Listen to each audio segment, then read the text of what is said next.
القيد المعتي المزامزي.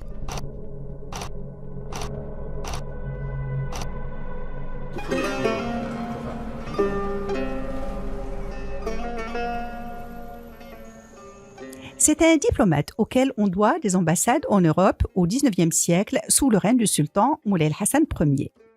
Il reste particulièrement connu en tant que qaïd de la Chaouia, appartenant à une famille de renom qui a fourni de grands gouverneurs durant des générations successives depuis le règne du sultan alawite Moulay Slimane. Le Hajj al-Ma'ti Belkbir al-Aroussi al-Mzamzi était pour sa part qaïd de Mzamza avant le protectorat établi à Stat, dont il a contribué au développement par la mise en place de plusieurs infrastructures. Sa famille, nommée Belma'ti al-Mzamzi al-Aroussi, s'est installée au tout début du XVIIIe siècle, près de Stat, où elle n'a pas tardé à jouer un rôle politique de premier plan. Le nom Mzamzi réfère à la tribu Mzamza, dans la plaine Chaouia, qui tient elle-même son appellation, selon les versions qui ne sont pas contradictoires, de Msamda, forme plurielle désignant une des branches des populations amazirs du groupe sédentaire Msmouda, et d'Amzmiz dans les montagnes du Haut-Atlas, au sein des Gedmiwa, peuplées initialement de Msmouda. Certains membres d'Amzmiz se seraient installés à une date ancienne dans la plaine atlantique Chaouia, où ils ont laissé leur nom à la tribu Mzamza, au sein de laquelle a été fondée au XVIIe siècle l'Aqsba, appelée Ismaïlia, du nom de son fondateur, le monarque Moulay Ismaïl, ou Qsbat Mzamza, noyau de la ville de Stat. Quant à la famille Mzamzi, dont il est question ici, elle appartient plus précisément aux Roussiyines, qui sont illustres dans leur berceau au Jbel Allam, dans les montagnes du pays Jbala, au sein d'Ibn Arous, de l'affiliation de Moulay Abdeslam Ben Mchiche, illustre également à Saghi al-Hamra, où repose de cette lignée Sidi Ahmed al-Aroussi, sans oublier évidemment la Chaouia, où ils sont représentés notamment par la Zawiya de Sidi al-Arabi al-Aroussi, d'obédience Sharqawiya, dont les liens avec la Zawiya saharienne du Tajakant sont attestés. La famille de Belma'ti al-Aroussi s'était donc installée au sein des Mzamza vers l'an 1700. Là, basée dans l'Aqsba Ismaïlia, à Stat, elle avait donné deux grands qaïds. Parmi eux, le Bacha al-Ghazi al-Madani al-Mzamzi. Il avait été nommé en 1795 par le sultan Moulay Slimane à la tête des Wardira et des tribus Chaouia, Oulad Bourazg, Oulad Bouatia et Chaouna, à la suite de la révolte des tribus Chaouia et de leur gouverneur Abdelmalek Ben Driss, qui était par ailleurs cousin et beau-frère du sultan et qui, entre parenthèses, n'a dû son salut après sa défaite qu'à l'intercession de la famille, particulièrement celle de sa sœur Safiya. Un peu plus tard, en 1805, Moulay Slimane a ajouté au commandement de Bacha al-Ghazi ceux qu'on nomme Arab al-Widan, soit les Aïr, les Sabah, les Dourma et les Soul, ainsi que Rabat et Salé, dont il est resté gouverneur jusqu'à sa mort en 1818. Le centre de commandement de Bacha al-Ghazi Chaoui était Stat, dans laquelle il était établi. Nous pouvons lire dans les documents et renseignements publiés en 1915 sous le titre « Ville et tribus du Maroc » qu'Al-Ghazi Belmadani al-Mzamzi avait appelé à Stat de nombreuses familles des Oulad Bourazg en obligeant les chours des tribus à venir se fixer et à construire autour de l'enceinte dans laquelle il bâtit lui-même une maison encore dénommée Dar Bint al-Qastawi. Il fit construire également l'enceinte, actuellement en ruine, d'un jardin situé à l'est de Stat. Dans ses missions, le Bacha al-Ghazi était assisté par son frère, le Madani Belmadani.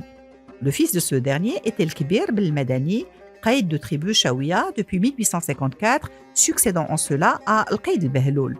Les récits notent qu'il a poursuivi les travaux dans l'Aqsba des Mzamza, ainsi que son édification à ses abords du Mellah de Stat, vers lequel ont afflué les Juifs de la région, voire de la région de Demenetz. À sa mort en 1873 à Stat, c'est le Ma'ti, un de ses fils, qui prend à son tour le commandement des tribus Chaouia. Le Ma'ti Belkbir al-Aroussi al-Mzamzi Chaoui est né à Stat en 1835 au sein de cette famille caïdale proche du pouvoir. Durant son jeune âge, il avait été nommé au grade militaire de Qaïd al-Raha, chef de bataillon de 1000 soldats, équivalent en quelque sorte au rang de colonel. Il a accompagné le sultan Moulay Hassan Ier dans quelques voyages et expéditions. Puis, à l'âge de 42 ans, soit en 1877 exactement, il est nommé Qaïd de Oulad Bourazg, Gdana et Mzamza dans la Chaouia, poste dans lequel il va se maintenir jusqu'en 1908. On le retrouve également en 1886 comme gouverneur de Casablanca, où l'une de ses œuvres est la Zawiya Qadiriya, transformée en mosquée à laquelle étaient alloués des biens de main morte dédiés à des actes de bienfaisance.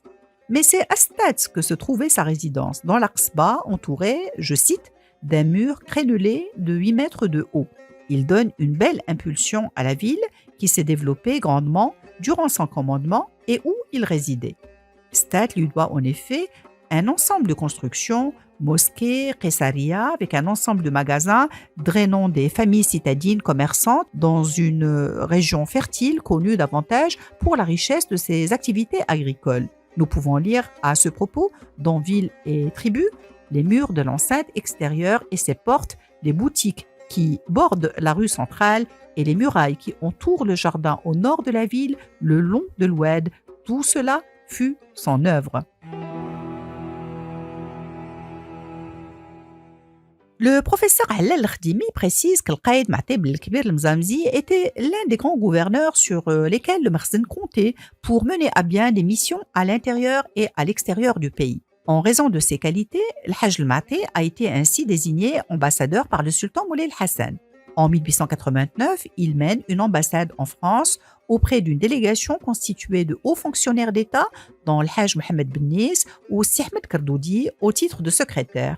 La mission venait à la suite de la nomination de Jules Patenautre et sa présentation à Fès de ses lettres de créance au sultan Moulay el-Hassan et peu avant, en 1887, de l'élection de Sadi Carnot comme président de la République française.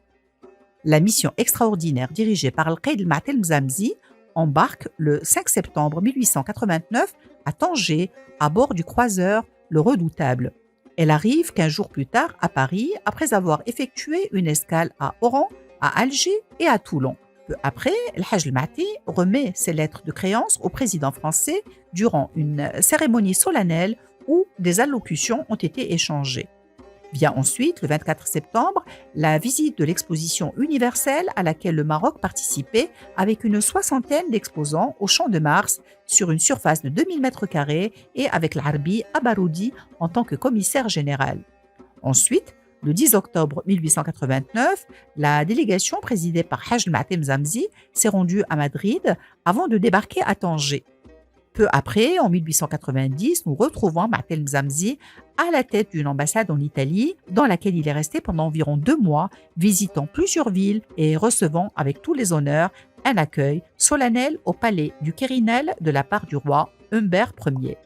18 années après ces ambassades, Stade, qui est situé sur un axe stratégique, subit les répercussions des graves événements que connaît la région depuis le bombardement de Casablanca en 1907, suivi de la conquête de la Chaouia. Stade est en effet occupé le 8 avril 1908 par les troupes du général Damad au terme de plusieurs combats. Le Hajj el-Ma'té devait trouver la mort peu après, en 1909, pour être inhumé au sanctuaire du saint patron de la ville, Sid el-Ghnimi. Parmi ses enfants figure Al-Qaïd Ali, gouverneur de la tribu, avec comme khalifa et lieutenant son frère Si Boubkar Ben Hajj el-Ma'té. L'histoire note en cette période de tous les troubles que les tribus de la région, notamment les Mzamza, étaient des plus dévoués au sultan Moulay Abdel Hafid, dont la mère, épouse du sultan Moulay Hassan Ier, n'est autre que l'Alia Ben Salah Ben Qaïd el-Ghazi al-Aroussi al-Mzamzi.